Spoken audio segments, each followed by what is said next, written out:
देखिए, देश की राजनीति में इस वक्त चाचा भतीजों की चर्चाएं हैं। महाराष्ट्र से बिहार तक कुछ सीटें ऐसी हैं जहां चाचा भतीजे में ठन गई है। सबसे पहले आपको बिहार लिए चलते हैं, जहां पासवान परिवार में घमासान है। चिराग पासवान ने दावा किया है कि उनका बीजेपी से सीटों को लेकर तालमेल हो चुका है, लेकिन पशुपति पारस गुट की तरफ से साफ कर दिया गया है कि हाजीपुर सीट से कोई समझौता नहीं होगा।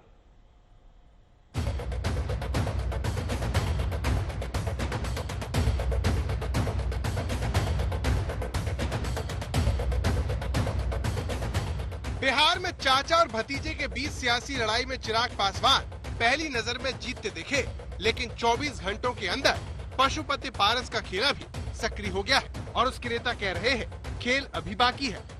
मुझे लगता है बहुत जल्द गठबंधन के तमाम साथी वो सब एक साथ बैठकर न सिर्फ सीटों की बल्कि सीटों का चयन भी हो चुका है, उसकी भी घोषणा हम सब साथ मिलकर करेंगे। नहीं, ऐसा अभी कैसे कर सकते हैं, कोई घोषणा नहीं हुआ है और आज हमारे संसदीय दल की बैठक है, इसके लिए हम लोग दिल्ली जा रहे हैं, उसके बाद बात करेंगे। अभी बात चल रही है, ऐसा नहीं, किसी का घोषणा तो हुआ नहीं है।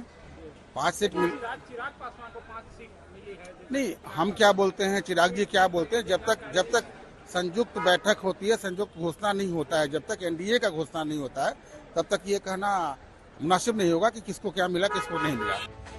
बुधवार को खबर आई कि बिहार में एनडीए के गठबंधन में इस बार चिराग पासवान को प्राथमिकता दी गई है। सभी 5 सीटों पर वो उम्मीदवार उतारेंगे।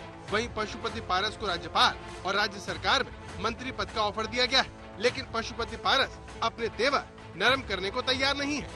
भाई मुझे नहीं पता कि वो गठबंधन का हिस्सा है नहीं है, ना ही वो मेरी चिंता में है। हाँ, इतना मैं कह दूं कि मेरे पास किसी का कोटा नहीं है। मेरी जो सीटें हैं वो सिर्फ मेरी हैं।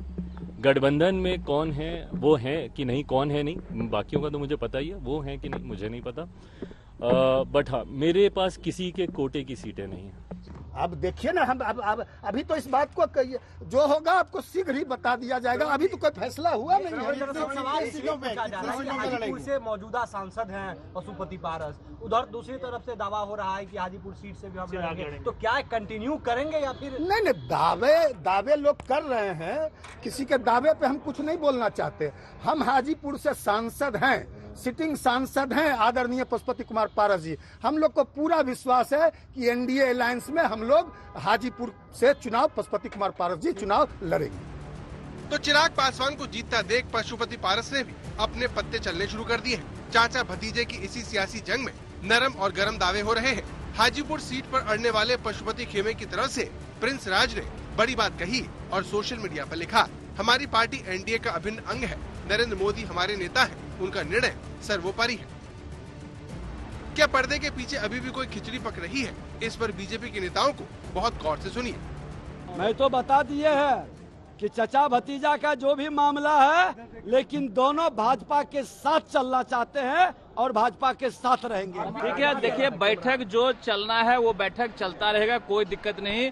लेकिन माननीय प्रधानमंत्री जी के डिसीजन से सभी लोग सहमत है। एनडीए में सब कुछ ठीक है, कहीं कोई दिक्कत नहीं, सारा सीट शेयरिंग क्लियर हो चुका है। चिराग पासवान को तो आप लोग मना लिए, पर पारस जी को लेकर अब पारस जी भी माने हुए हैं, उनको भी समझा दिया गया कि कहाँ क्या दिक्कत है। सारे दिक्कत को दूर करते हुए सभी एनडीए के साथ ही हमारे साथ। पशुपति पारस का खेमा अभी इंतजार की मुद्रा में है, तो वहीं आरजेडी ने मौके का फायदा उठाने के लिए चिराग के चाचा को महागठबंधन में आने का न्योता दे दिया है। आए तो बहुत बहुत स्वागत है, और इससे क्योंकि अनुभव एक बहुत बड़ी चीज होती है, और जो अनुभव प्रदान होगी सामाजिक जीवन में भी। जब रामविलास पासवान जी थे, का सारा कार्यभार जो है पशुपति पारस जी देखा करते थे, तो मुझे लगता है कि समाज में उनकी अभी भी पैंठ बहुत बड़ी है और उनको राजनीतिक दरकिनार नहीं किया जा सकता। सीट बंटवारे को लेकर चाचा भतीजे की लड़ाई में आरजेडी अपना फायदा देख रही है, लेकिन बिहार में 30 सीटों पर अपना दावा ठोककर आरजेडी ने महागठबंधन के साथियों को चिंता में डाल दिया है। आज तक ब्यूरो।